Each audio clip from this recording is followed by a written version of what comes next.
Ah oui, je suis super content d'aller bosser le matin, c'est vraiment beaucoup plus excitant forcément de travailler pour soi quand ça marche que pour un boulot qu'on apprécie peut-être un peu moins, comme je pouvais avoir un peu à la fin de mon ancien boulot. Donc c'est clairement super chouette, mais clairement aussi les premiers mois sont super durs.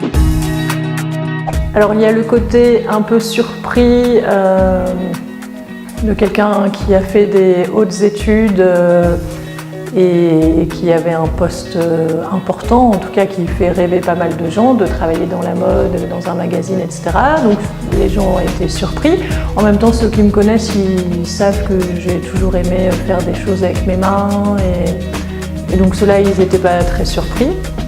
Et puis après, quand tout le monde voit que ça se passe bien, tout le monde est content et rassuré.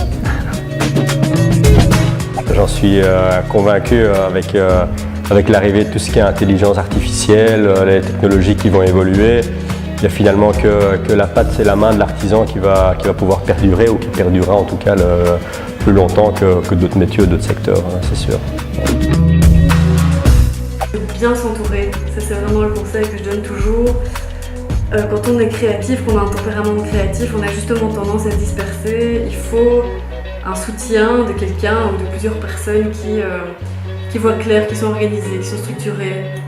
Moi, c'est vraiment ça qui m'a aidée. Sinon, j'aurais été complètement perdue dans la nature et j'aurais perdu le cap, quoi, je pense. Je pense que clairement, on est dans une génération super marketée à vouloir entreprendre et créer son business, alors que je pense qu'avant, c'était beaucoup moins le cas. On est un peu dans cette génération milléniale, qui a besoin d'avoir un impact directement sur ses actions, donc ça veut dire qu'on a beaucoup moins de patience qu'avant. Donc forcément, j'en suis le parfait exemple, j'aimais moins ce que je faisais, j'ai changé très vite pour quelque chose que je préfère. Dans le fait de changer de voie, c'est clair que l'idée c'était de faire un métier qui puisse apporter quelque chose. Et je suis persuadée que c'est le beau et l'éducation qui sauveront le monde, donc les fleurs c'est joli, c'est déjà ça.